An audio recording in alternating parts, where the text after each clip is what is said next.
నెయ్యి కల్తీ వ్యవహారంలో కీలక మలుపు చోటు చేసుకుంది. తిరుపతి మెజిస్ట్రేట్ ఎదుట నలుగురు నిందితులను సిట్ హాజరుపరిచింది. నలుగురికి రిమాండ్ విధిస్తూ మెజిస్ట్రేట్ నిర్ణయం తీసుకున్నారు.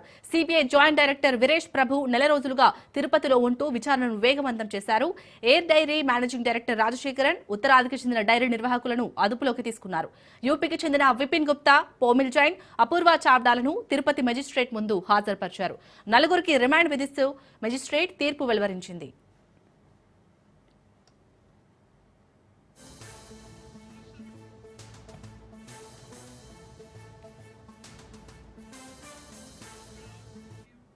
నెయ్యి కల్తీ వ్యవహారంలో కీలక మలుపు చోటు చేసుకుంది.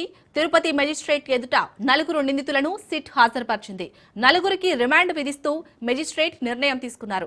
CBI joint director Veeresh Prabhu నెల రోజులుగా తిరుపతిలో ఉంటూ విచారణను వేగవంతం చేశారు. Air dairy managing director Rajasekaran, ఉత్తరాదికి చెందిన డైరీ నిర్వాహకులను అదుపులోకి తీసుకున్నారు. యూపీకి చెందిన విపిన్ గుప్తా, పోమిల్ జైన్, అపూర్వ చావ్డాలను తిరుపతి మెజిస్ట్రేట్ ముందు హాజరుపరిచారు. నలుగురికి రిమాండ్ విధిస్తూ మెజిస్ట్రేట్ తీర్పు వెలువరించింది.